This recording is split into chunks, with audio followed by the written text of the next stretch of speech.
Today's episode takes us into an area that I have become deeply passionate about, the future of AI, both in education and its impact on the workforce of tomorrow. My fascination with AI began the day that ChatGPT launched. My son, a university student, called me, urging me to dive into this world with him. That first experience with AI was eye-opening and mind-blowing, to say the least. And it led me down a path of experimenting with AI on a daily basis, integrating it into my work and sharing it with others. Since then, I have become somewhat of an AI evangelist, enough that even my wife, who hears about it regularly from me, mentioned a teacher colleague of hers who landed a new role focused on AI in education.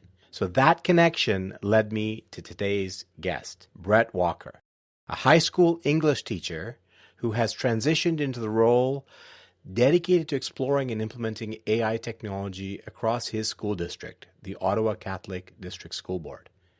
Brett's journey from classroom teaching to educational technology really caught my attention. In a time when we're all considering how to prepare leaders and businesses for an AI-integrated future, Brett is looking at a fundamental piece of that puzzle, the way we are equipping students and their teachers with AI skills today. In this episode, Brett and I discuss the opportunities and challenges AI brings to education and how these changes might prepare students for an evolving workforce.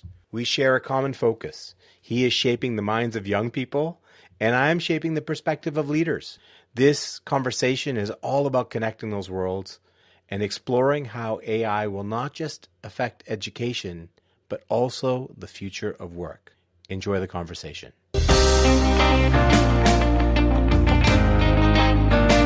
Welcome to the Navigating Disruption podcast. I'm Shakeel, your host. As the founder of Ocean Blue Strategic, an executive coach at the Ivy Academy, and a partner with the Summit Group, I spend my days exploring the intricacies of leadership, customer relationships, and strategic thinking. Here, we connect with fascinating individuals from various walks of life to discover how we can make a more significant impact in these complex times as leaders, colleagues, and sales professionals, and more importantly, how we can grow as human beings.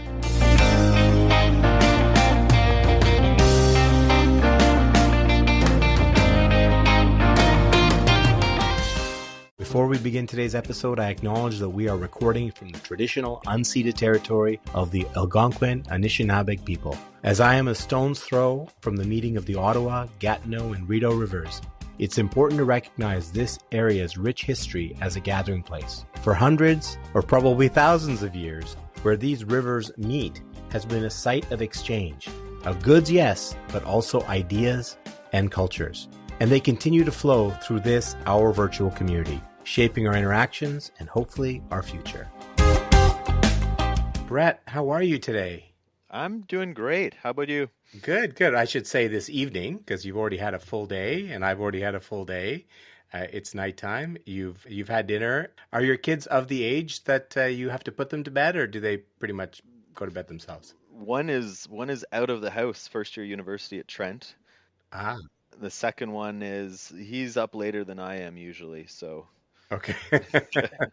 So it's pretty much dinner, clean up, and then here we are having this conversation. yeah. Fantastic. Well, I want to have the audience connect a little bit with how we actually are here together in this conversation, because a lot of my podcasts are with people that I have some kind of history with. But of course, we don't have a history, but still very much looking forward to this conversation. But before we dive in there, just introduce yourself to the audience. Who are you? What's your profession? And then we'll get into making sense on why we're here together. Sure. Yeah. My name's Brett Walker. I'm a consultant with learning technologies at the Ottawa Catholic School Board. I'm brand new in the role as of September this year. For the last 20 or so years, I've been an English teacher, and I've worked at two different schools, Lester Pearson High School and lately at St. Pius X High School. So that's most of my career right now. Yeah. So you're an English teacher by profession, and having newly found yourself in this role in learning technology and spending a lot of time thinking about AI and helping the system, the education system, think about AI, which is a teaser as to why we're talking today. So I remember one day my son called me, I don't know, a couple of years ago, probably the day that ChatGPT launched mainstream, and he's studying engineering at Western University, and he called me and said, "Okay, you need to go to this website, Mm. and I need you to type in some kind of question that you don't know the answer of." And I just followed along. I did it, and my mind was blown. And immediately the next day, this was ChatGPT, of course, and immediately the next day, I started playing with it. Originally, it was really, hey, what kind of poem could I write about this? And tell me a story about this. And then it got very quickly into using it for work, and we'll talk about that in a bit. But I've been increasingly excited, blown away, seeing the possibilities of AI in our lives.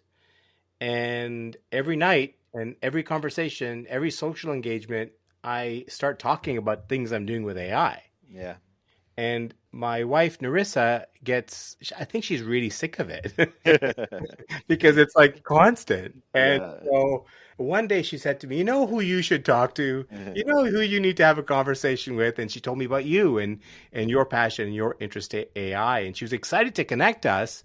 But I think deep down it was just so that I had somebody else to talk to, and I didn't talk to her about it. Yeah. So here we are, and I'm really grateful we're here together because we're going to cover a wide range of topics. I think some of it we don't even know the answers to, but Mm. I just love to have this conversation. I think others would as well. Yeah, no, absolutely. My family makes fun of me too whenever I refer to Gemini for some backup to my arguments.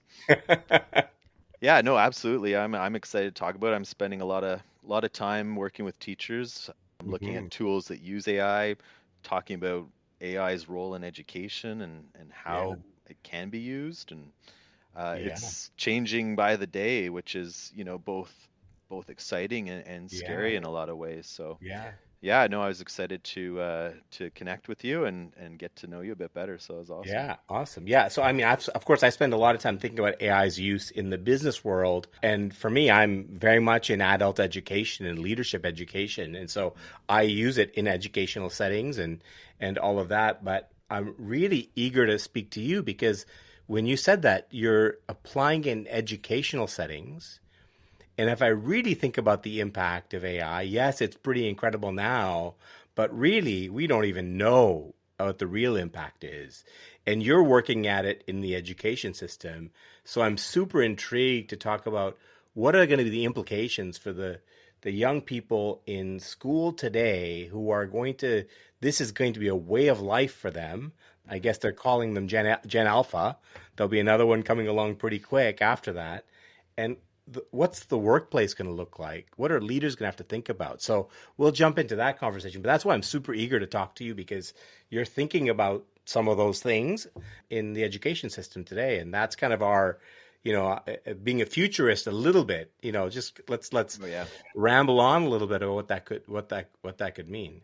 Yeah, and so much of it's speculative right now because Yeah, it's still in its infancy, really, and it's growing by the day. So, yeah, and we'll create it, right? yeah, Like I mean, obviously there's scientists creating it, but the way we use it will also drive innovations. yeah, So let me start a little bit by just getting a bit more about you and your background. I mean, you're an English teacher by profession. Can you just tell me a little bit about, what was it that led you down this path? Was it something that you always knew you wanted to be a teacher, or you fall into it? Tell me about that story. yeah. Oh my gosh. Okay. So, when I was in high school, I was really good in maths and sciences.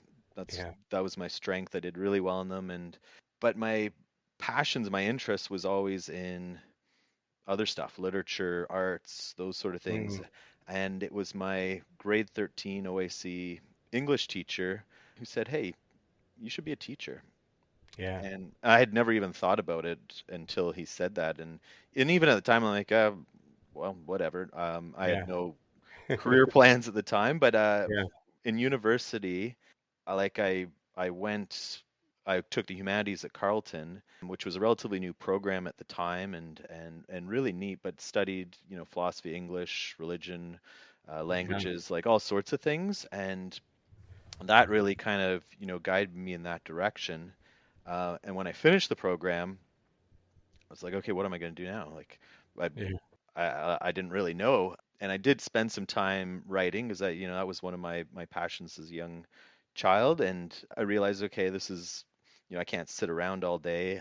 It's gonna be it's gonna be hard to, turn this into a living. So I had a lot of odd jobs, and like Okay. I was even at the time a volunteer firefighter out in the country, Wow. which was fun and exciting. But I'm like, not the career for me either. Yeah.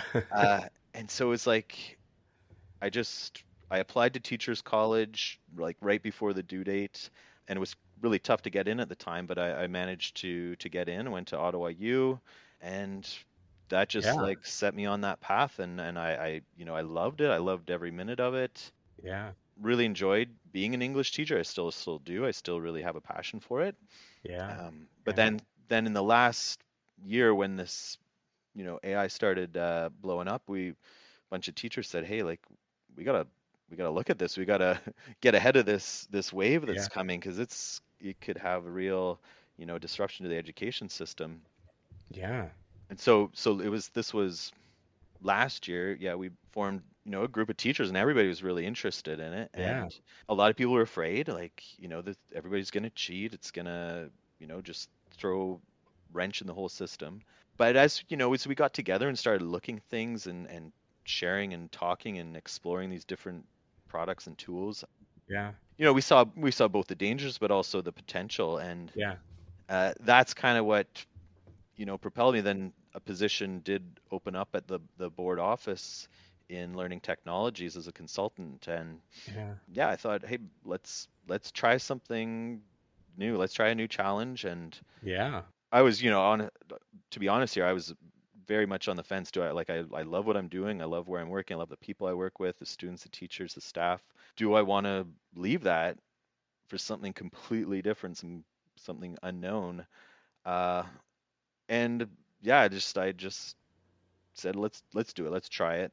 Yeah. You only live once, right? And it was a huge change for me, and I'm still Yeah. getting used to it. But Yeah. it's been exciting. Like I spent the last 2 days. I actually went back to the first high school I worked at today, and got to see a lot of people that I worked with in the past, like 13 so years ago, Hmm. and share AI and share tools and sit down and talk with them and hear both their experiences and what they're seeing and Hmm. feeling and then yeah, no, it was awesome. It was a nice way to spend the day today. Yeah, yeah. Well, that's amazing, Brett. There's so much that I've heard in the last few minutes that I'm really curious about, and I don't know if I can pull on all the threads. But one thing that really struck me is when you described how you ended up becoming a teacher in the first place. One of the things you said is that one of your teachers said to you in high school in grade 13 that you should be a teacher, and I love the your response and your whatever 17 18-year old voice was, yeah, whatever, right? Like, but that really was impactful. Maybe not impactful in the moment, but later on, you look back on that conversation and you realize that was a seminal moment, even though you didn't realize it at the moment that it was. Yeah, yeah, That's pretty cool. So I think about now you in the role of teacher and how many conversations you've had with students, and you may not even realize the impact you've had on somebody. And I'm a coach as a profession, as you know, and we often talk about sometimes the impact you make as a coach isn't in the conversation. It's in the weeks, months, and sometimes even years after the mm, conversation because you may have asked a question that prompt a really deep cycle of reflection. So anyway, I just say that because it's my way of giving respect and props to any teachers that are listening to this, to you yourself as a teacher, that in case you don't know it, the impact you make is a lot greater than what's happening in the classroom in a particular moment. So I wanted to just acknowledge that. Do you think about that sometimes about the impact you're having on individual kids, and sometimes wondering whether whether you're making a difference at all? yeah. Well, every so often you see a student you taught a long time ago, and they share something. You get you get letters, cards from students, Yeah, telling about positive impact you had. And for me, it's really neat when you see students you taught come back as teachers in the system right. and get to work with them. Like that's really I think that's really cool. Yeah, I think there's a lot of similarities between a really great committed teacher that is human centered and a really strong leader that is human centered. Mm. Same kind of idea, making an impact, impacting people so they go out and impact other people and create those ripples. So there's a lot in common. I toyed with the idea myself of becoming a teacher very recently, probably just maybe 7, 8 years ago. I thought after I was planning on leaving my role as an executive in a nonprofit, and I wanted to do something different. I wanted to do a pivot like you did, Hmm. and I thought maybe I'll go and be a teacher. And then somebody showed me this path that, yeah, you can be a teacher, but you can do it in a corporate setting and leverage your experience and do it for adults. So that's how I'm on my path. But enough about me. I really do identify with that journey that you've been on. The next thing that I wanted to pull on a little bit is you said it very quickly and almost nonchalantly, but a bunch of teachers got together and said we should figure out what to do about this AI thing. I don't know if you've ever been exposed to Malcolm Gladwell's work, The Tipping Point. Has that come across your desk at all? I'm familiar with Malcolm Gladwell. I Yeah. haven't read a lot of his stuff, but yeah, I do Yeah, know a so little bit. Yeah. so the idea that early on, before the world's really embracing AI in education, you and a few other people are talking about it, and that discussion turns into an organized group of people, and that organized group of people and the discussions you're having leads you to now think about a career in Mm. this space. I think that's very cool. Yeah. Yeah, and not like yeah, like a few years ago, I would never have thought that this was where I was going to end up.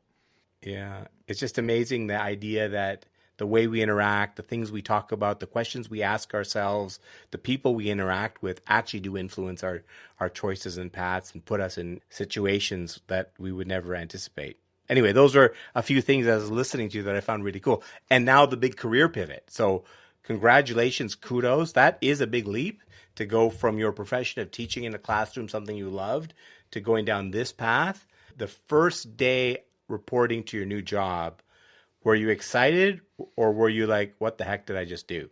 Uh, First day, I was a little more worried about how I was going to get in the building because I didn't have the code. So yeah, no, it was a nervous excitement. Yeah, I had met a lot of the people I was going to work with, and I was really excited to work with this team. So it wasn't, it wasn't too unfamiliar going in there, yeah, but I also like I didn't know what I was what I was supposed to be doing. So yeah, there was just so much to learn. There's still so much to learn, yeah, but it is exciting too, and I love learning, yeah, and I'm really interested in the stuff I'm working with. So yeah, and every day, like I learn from the people I'm working with. I learn from, I'm showing people stuff, and I'm learning from them too. So yeah, uh, yeah. yeah, it's fun in that aspect. Yeah, yeah. Well, it's so true that when you are a teacher, a facilitator, a coach, you yourself are also learning in the process Yeah. of teaching and helping others, and it's great to be open to that. Well, let's get into this conversation because one of the things I'm really curious about and have been for a long time. Of course, I interact with people that are both very excited and positive about AI in their work, Hmm. and then those that are really skeptical and think it's the beginning of the Terminator movie Yeah. and just don't want to have anything to do with it. And so I'm curious what you've been coming across as you talk to educators. Kind of give me the range of perspectives and maybe channel one of your colleagues without naming names, No. on both ends of the continuum. What are you hearing? Yeah, we're hearing everything, and our goal right now is to try to get into every high school and do PD sessions with staff. PD Uh, meaning professional development. Professional, Yeah. yeah, yeah. And the way we're doing it is we're coming in and providing lunch at lunchtime, and Hmm. teachers give up their lunch hour and come listen to us, and then they can drop in and have one-on-one chats with us as well, go through, you know, Mm-hmm. issues or things they want to work on. So Mm-hmm. yeah, me and my colleagues were really, seeing everything. You get, complete like AI is bad. It should not have, it doesn't have any place in education. Let's go back, let's do pen and paper so Mm-hmm. nobody's going to be cheating. A lot of worry over plagiarism, which I experienced last year as an English teacher. Mm-hmm. Students, they can just plug stuff into Mm-hmm. ChatGPT and spit it out. So Mm-hmm. like there's going to be a shift in education because of AI. It's Mm-hmm. having that impact. So a lot of like the whole system has to look at how do we deal with this? Yeah. How do we adapt? How do we change? And what's the best way to do that? And so our school board has been pretty proactive and is, I'd say leading the charge in a lot of ways on the AI front. Mostly, I'd say in thanks to our director of education, Tom D'Amico. Mm-hmm. Shout out there. But there's a lot of work to be done, a lot of learning. And Mm-hmm. so when we come in, I think a lot of the fear is from the unknown. Is Mm-hmm. okay, all I've seen of AI is students using this for plagiarism. So trying to show teachers, okay, there is some good side to it as well. Mm-hmm. In fact, Mm-hmm. can I use a Harry Potter analogy? Oh yeah, well, for Yeah. sure with me, and I'm Yeah. sure many people in my audience as well. I think of it like a wand. Mm-hmm. So a wand itself is powerful, but it can't do anything. So Right. and that wand is neither good nor bad, Yeah. but a wand in the hand of a witch or a wizard, if that wizard or witch is using it for good, it turns that wand into something powerful that can be used for good. In the Right. hand of somebody who's going to use it for evil, well, that turns that wand into a tool of evil. Yeah, that's incredible. And I'm talking to an English teacher, so I can ask you, was that a metaphor or an analogy? That's an analogy there. That's an analogy. Yeah, Okay. yeah, I still get mixed up between the two. I know I use the term wrong. Okay, cool. That was a really great analogy because so the idea is that teachers have the opportunity to help the kids not become Voldemort, yeah. right? And Yeah. and become kind of more the Harry Potters or the Dumbledores or whatever on the good side of using the And magic. and and the key to that is education, is teaching students. Yeah, If we say we're not going to touch AI, yeah, they're going to experiment on their own. And if they're doing it unguided in, in their basements, you know, that's that's not the best place for learning. Usually the best place is with trained educators, I would say.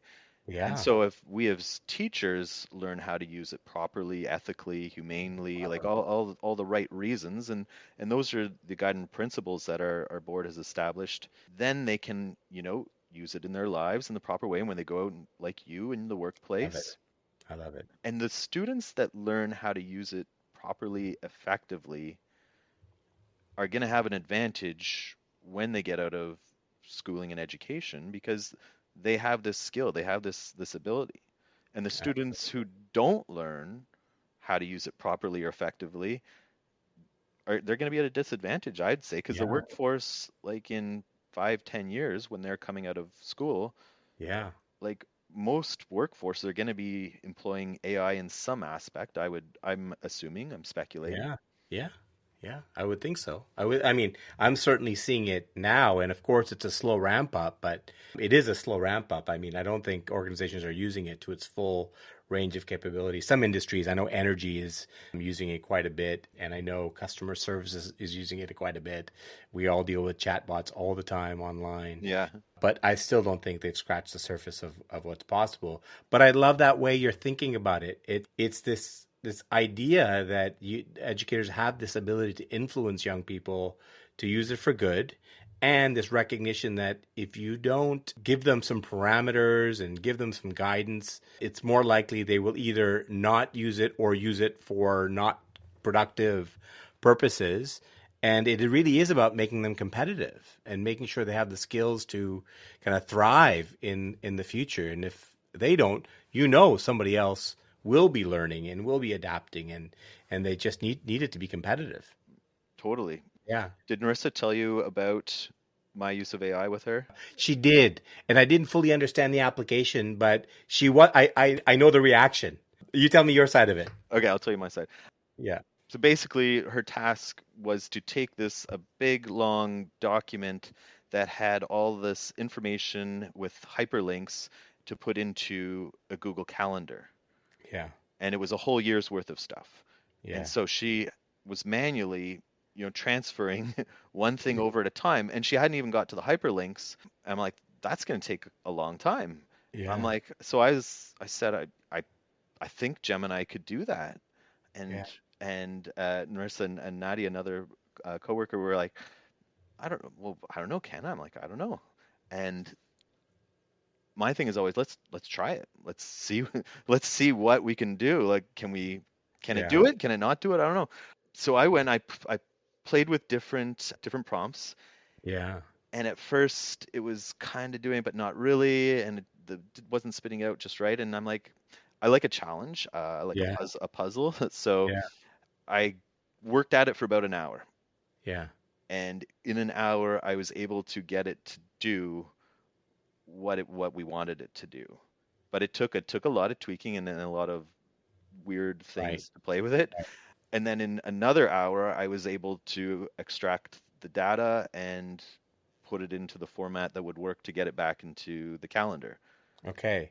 So So that that's 2 hours. 2 hours, and Norris at that point had spent well over a week on it.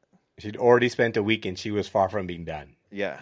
Fascinating. So the power of that just in itself is obvious, right? Mm. The question I have though is because it was your 2 hours, and you saved her the weeks, Yeah. which is a good start. So what I'm curious is, what do you think it would take for a Narissa or somebody like her to actually learn what you did as step one, and two, learn how to solve problems like you did Yeah. as kind of the next level? What Yeah. what what are you thinking about that? Yeah, starting with basics, starting Yeah, with prompt crafting, and that's usually when we were working with PD with teachers.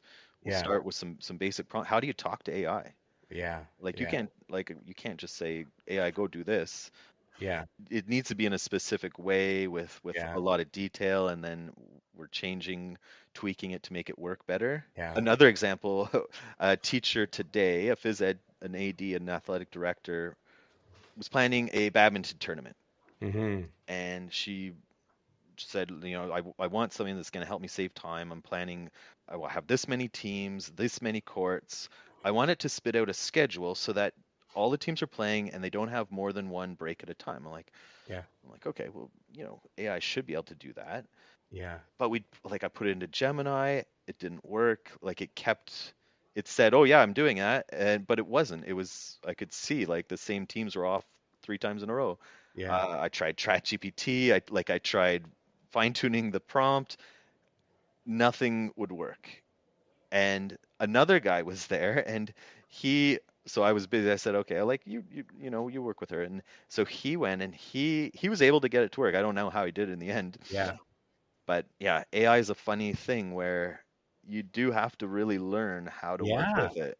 Yeah. And so that's really it. It's the teaching a person to fish angle, right? So once they buy in, okay, this is worth it, then it is about learning the skills and the language and the way to talk. One thing I was thinking of, and it's prompted by your English and arts background, is I also, when I was in high school, I was very interested in English and drama and creative writing and all of those things. And lately, one of the things I do with my clients, particularly large, complex training programs, oftentimes I have clients saying, "Okay, but it's an intangible, right? What I'm selling is an intangible. It's not a hard good." Hmm. And so, what you're selling is the idea that at the end of our experience together, their people will be able to do things differently, and therefore their organization will be doing things differently, and they'll be impacting their customers differently. So one of my clients said to me, I, I, I'm having trouble describing to our leadership team that's making the decision on this program, what will great look like once we're done? Mm. And so, I said, I think I could write a story using your organization, change the names, but characters in your company, your products, the types of organizations you deal with, and I think I could tell a story of what great could look like. Mm, that's awesome. And I went back into that world of creative writing and said, okay, what do I want the story structure to be? And kind of what are the prompts I would need to ask AI to? I don't want to just write one thing and have it create a whole story. I want to build a story because I want to react to the parts of it that it's creating at the same time. Yeah. And so I did that and I wrote what turned out to be an 11-page story that I had to peel back. And I showed it to the client and they said, yes, exactly. Nice. And she read it, her boss read it, and it eventually turned out that they didn't have to share the story with anybody else because they got it so Mm, much that then they could articulate it in the company as to what great looks like. But that is an example of a really great impact. But it connects the dots between, creative writing and being able to think like an artist and tell a story and all those things. But it was a very powerful application for me. So anyway, that's those kinds of things that get me really, really excited. yeah. So cool. I could see just by your face. My audience can't see your face, but that was intriguing to you as Yeah, oh, well. totally. Yeah. Yeah. Like different ways to communicate are fascinating. Yeah. And yeah, to connect that for what would great look like with in education, like Right. teachers are they're busy. Like Yeah. they are worked hard, like marking, prepping, planning. So often with AI, it's like, how can this save us time in the week, in the day, so we have more time to work with students, we have more time to, be with our family. And if what we're showing is not saving them time, where it's making things more difficult, then Right. what's the point, right? Right. So, Right. yeah, So that's the what's in it for them angle for teachers to get them to embrace this. That actually it'll make their life a little bit easier. that's the goal, that's the hope, Yeah. Yeah. and maybe it can, innovate in some ways too. Yeah. If I can jump back to your creative writing, Yes. so I like dabbling in writing myself. Yeah. It's one of the things got into English teaching. Yeah. When I started using AI with my own writing, Mm-hmm. that's when I was like, okay, this can be a game changer. Mm-hmm. Because at first I was like, okay, how good is it? And I tried out a few, and they were pretty generic. Mm-hmm. Mm-hmm. But then I started finding some other ones that were a little more sophisticated, Other tools. other Other. tools. Yeah. Yeah, and when they were able to give me targeted, like direct feedback of plot holes in my story, of Mm. character development, Mm. when they were providing rich feedback that I could use to improve my own Mhm. writing, I was like, okay, maybe I could use this with students. Yeah. Yeah. And so last year I tested out with grade nines writing essays, and I said, hey, we're gonna try AI feedback. And the students were like, "Oh, okay, sure." And they'd write their essay, and then Yeah. I'd run it through. Here's feedback. Like for me, it's going to take me weeks to Yeah. get back to you on this. Yeah. I'll give you AI feedback. It's from AI. I'll tell you that right away. Yeah. You can use that to improve your writing if you want. Yeah. And like for me, it was just I can give you support immediately instead of waiting on me That's a for beautiful hours example, of right? time. Yeah. That's a beautiful example because you would never get to that level of feedback that would help them. But using this productivity tool, you can actually do that. And really, they go and do the work of changing their writing based on the feedback they got and they learned something along the way. That's a beautiful example of leverage, using it for leverage. So that is okay. You're an innovator. That's an innovative way to use it in your work. Have you come across any other teachers that are innovating and using it in interesting ways that they came to you and said, "Here's what I did for my class," or is that not happening quite yet? Oh my God, it's happening all over the place. Okay. Like Give me everywhere I one example of something that blew you away. Oh my God. Something that blew me away. This wasn't our list of questions, by the way. That's okay. No, I'm just, it's a great question. Pretty much every time I meet with a group of teachers, like somebody shows me something where I'm like, oh, that's cool. Like I hadn't thought of it that way. Yeah. I'm just trying to think the last 2 days, something somebody showed me. Well, like my two co-consultants, Yeah. Heather Builder and Julian Daher, shout outs there. They show me things every day, because they've been working at this longer than I have, Wow. and they're like fully involved. So Yeah. they, every week there's something Right. new that somebody's found or done or tried, and like they're working with other teachers all the Right. time. Right. I'm working with a group of English teachers at the moment, and we're testing out, how can we use AI ethically in an English Yeah. classroom? Because that's Yeah. kind of, English is one of those subjects where it's like, hey, Sure. this is going to disrupt us the most. It's easy to spit out essays with this. Yeah. So, like, I'm really excited to see what we come up with there. Yesterday at Frank Ryan, I Yeah. was working with a teacher, Sean Forrester, shout out, and he's like, okay, mentor text. I like mentor texts, Yeah. uh, but I want something for grade 7 level because that's who I'm working with right now, and we're looking at a program called School AI, which can create chat like customized chat bots. Yeah. And so we said, well, let's play with it. Let's try it. Can it create mentor texts specifically? And Yeah. so put in a prompt. Okay, here's the level of student. Here's what we want. We want you to create sample sentences, paragraphs. Let them pick the genre. Um, and then we tried it. I started playing with them. Like, okay, this is Mm. pretty cool. And then I went to school today. I shared that Mm-hmm. with another teacher, and we're gonna test it out with students. Mm. And so basically, Wow. what it does is creates. They pick the genre. It gives them a sample sentence or short paragraph that they can model, and then it will give them feedback as they keep writing. I love it.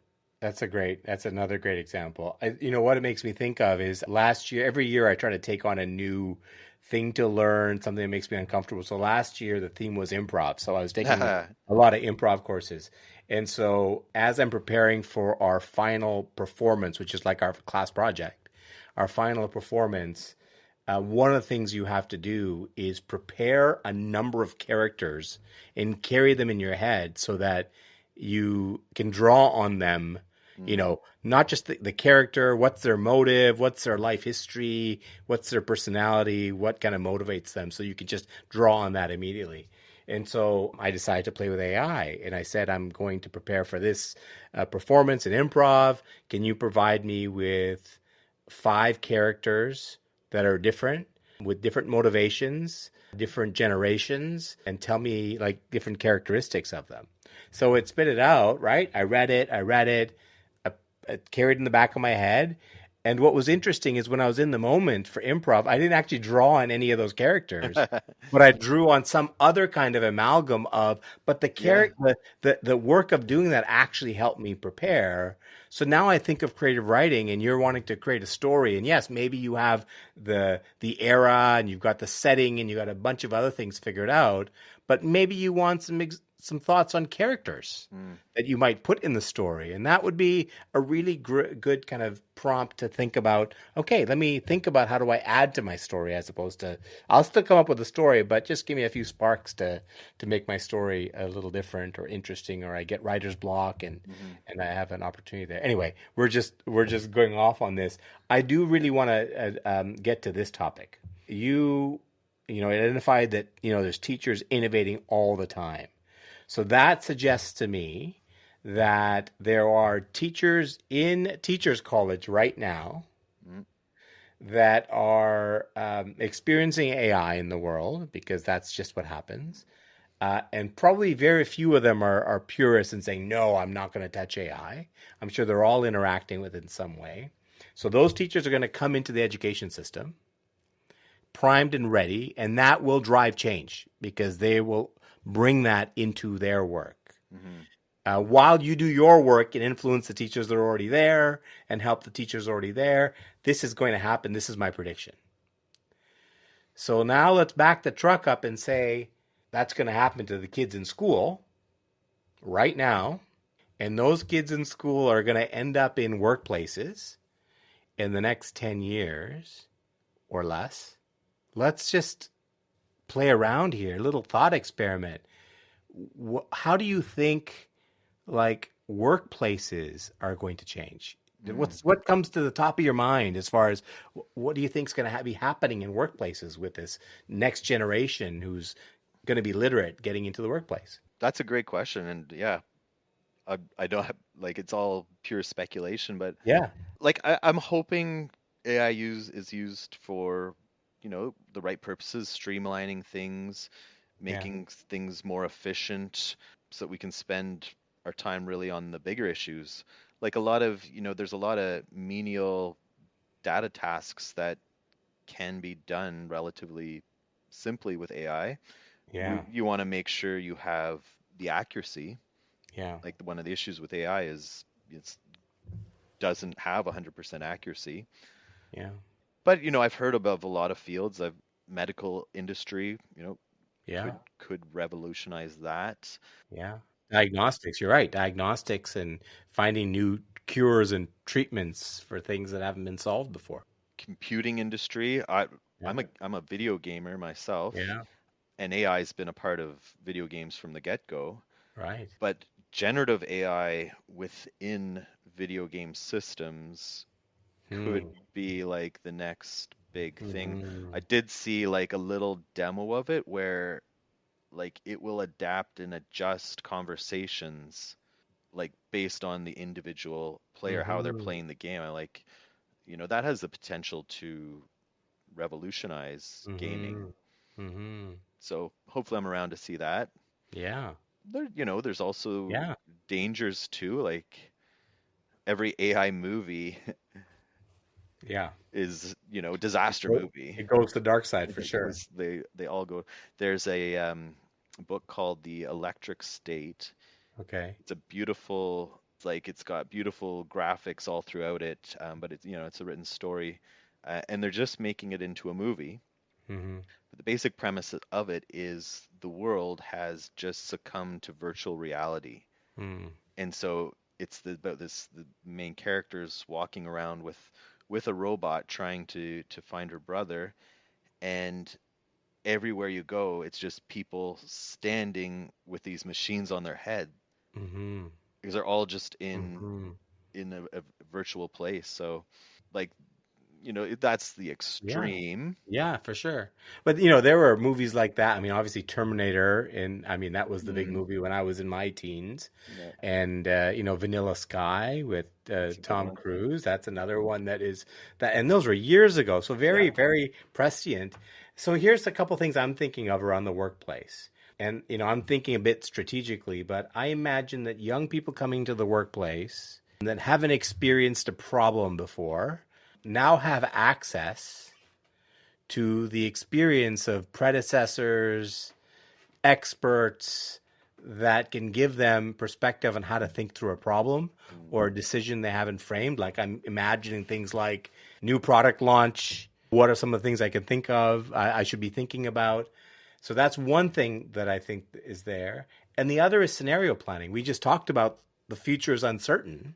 yeah. And there was a time where, even when I started my career, that you could make a decision and you kind of knew that the outcome was going to be one of three things. That's not the case anymore. Mm, So, using AI for scenario planning is another one. Another one that I'm playing with right now and teaching others to play with is using AI to build empathy for the end customer. oh. So, one of the things that marketing professionals do oftentimes when they're designing campaigns Mm-hmm. is they develop personas that Yeah. represent an average customer or character, personality, all that stuff. It makes them think through that person's life and the problem that they're facing. But more people can start doing that now, and you Yeah. could start thinking about, okay, the customer I serve, who's the customer they serve, and what's going on for them, and you can create these personas. So when you are a person that's used to selling a product, you can now start thinking about the life of the person that is going to be eventually using that product, and I think it can spark empathy. So those are the kinds of things I think about that will be available to young people. I love your optimism. Yeah, I can't help it. That's It's that's nice. It's I can't refreshing. help it. So I do think those are the good things. But as you said, there are also some downsides. Which of the downsides do you think you're most worried about?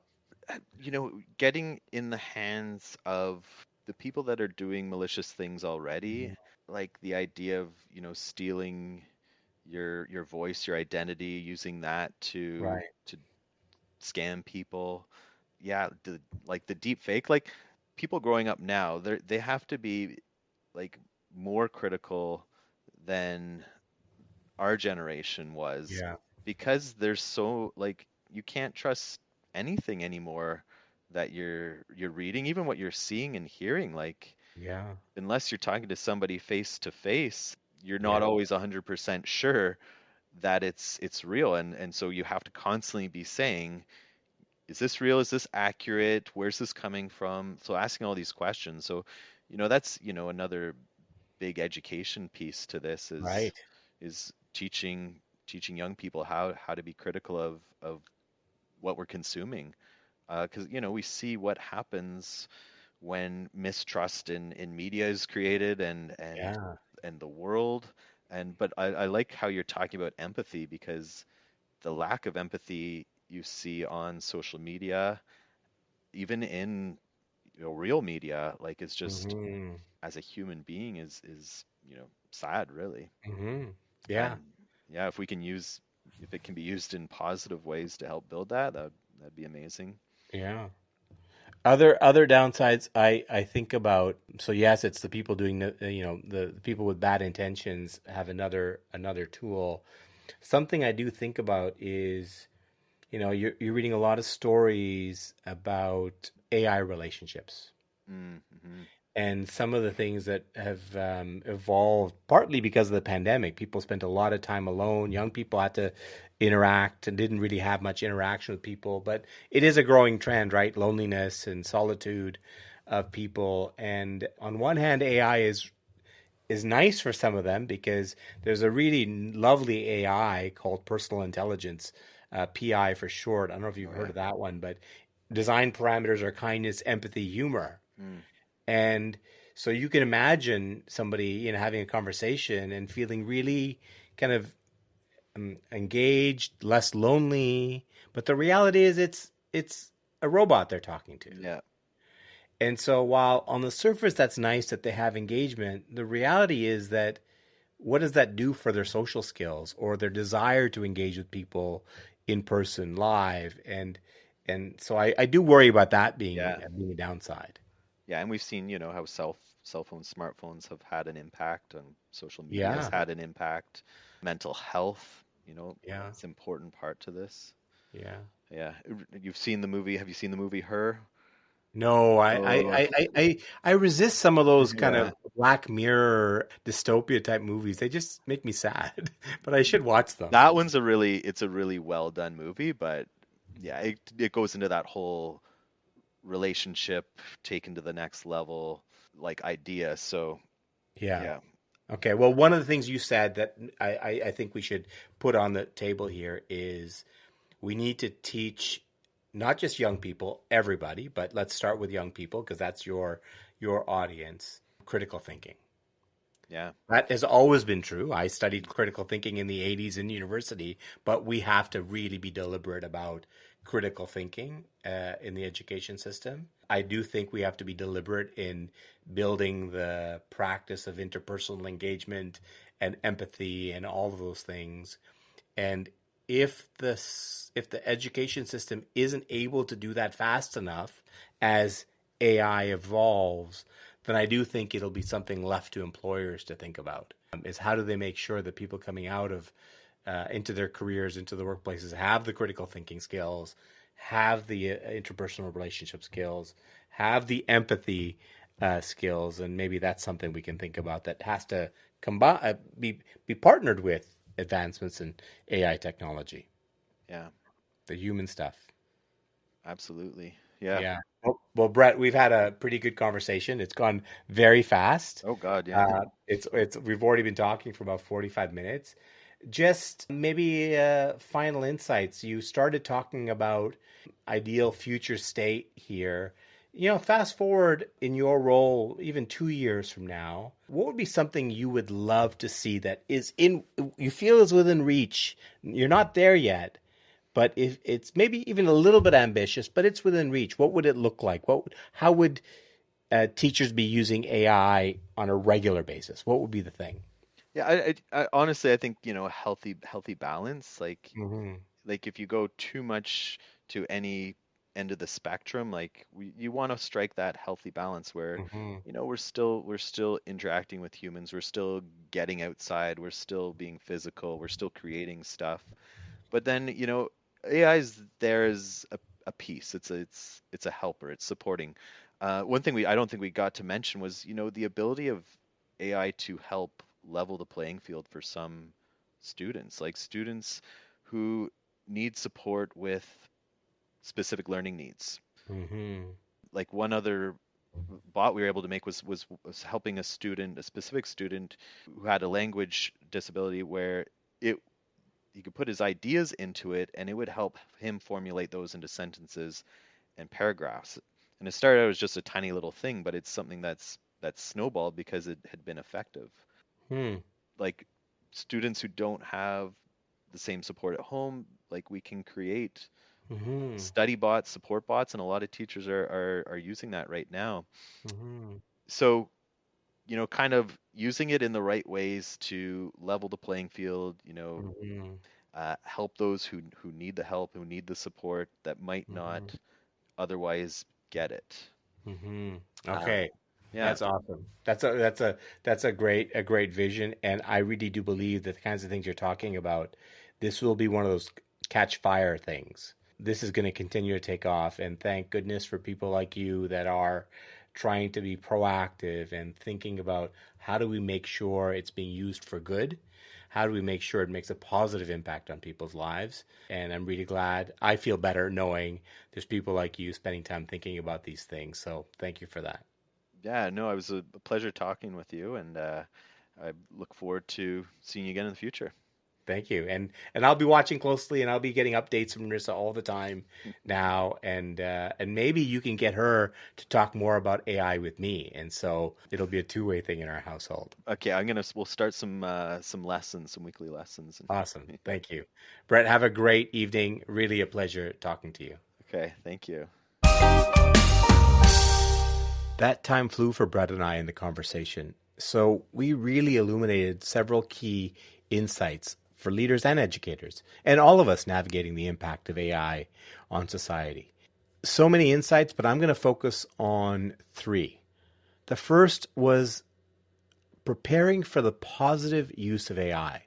Brett and I discussed that both educators and leaders need to actively prepare students and their people to use AI responsibly. AI has powerful applications, and we must take advantage of that. But we must approach it with creativity, ethical considerations, and a focus on constructive uses. Just as any tool can be misused, AI requires deliberate instruction, deliberate preparation, and examples to encourage positive impact. The second insight for me was the importance of developing critical thinking and interpersonal communication skills. As AI technology advances, it's vital to invest in the development of interpersonal and critical thinking skills. With the rise of digital interactions, there's a growing risk of isolation. We're already seeing it today. As a result of COVID, many young people are lacking or limited in their interpersonal communication and social engagement skills. We need to support soft skills such as empathy, effective communication, to ensure that the technology of AI does not replace human connection. Alongside, we need to make sure that young people and employees today develop critical thinking skills so they can evaluate the outputs of AI, they can understand biases, they can interpret properly, and also so they can structure thoughtful prompts and instructions to get meaningful results from AI. The third insight's about embracing AI for competitiveness. We explored the importance of embracing AI to remain competitive, both for individuals in the workforce and in society, as well as our country, Canada, and beyond. The workforce and business need to be forward thinking, leveraging AI to remain relevant, and ignoring AI's influence could limit our competitive edge. As other organizations and parts of the world integrate it rapidly, we need to stay on top of things. By embracing AI with a sense of ethics and responsibility and proper skill development on the soft side, we can foster an environment where innovation and caution can coexist. Thanks for joining us for this exploration of AI and its implications. I hope the conversation inspires you to think more critically, to be a little bit more creative and brave if you're not using AI today, but really shape your approach and be conscious about it. Thanks so much and have a great day. Thank you for listening. Whether you're a regular listener or joining us for the first time, I want you to know how much I value your support. Your engagement with our content is what keeps us going. If you enjoyed what you heard today, please take a moment to rate, review, and share the episode. It truly helps us reach more listeners like you. To learn more about my work, you can connect with me on LinkedIn. Visit oceanbluestrategic.com, summitvalue.com, or the coaching page at the Ivy Academy. Thanks to Lindsay Curtis, who helps me edit and produce this podcast, and an exceptional thanks to my favorite indie band, Late Night Conversations, for providing me the music for this podcast. Discover more about them on Instagram at LNC Connected and enjoy more of their music as we close out today's episode. Well, I can't flow like this no more. No, I can't make it. Far behind my eyes. Mediation, suffocation, it'll break me. Information in disguise. But when your eyes finally found mine, you were there, but I'm defined by the chaos in my mind. I believe what I perceive is a weave tearing at the seams, and I wonder what's behind. And my ears are bleeding, and the reason is in the logic of the season, taking the pleasing from my soul and leaving me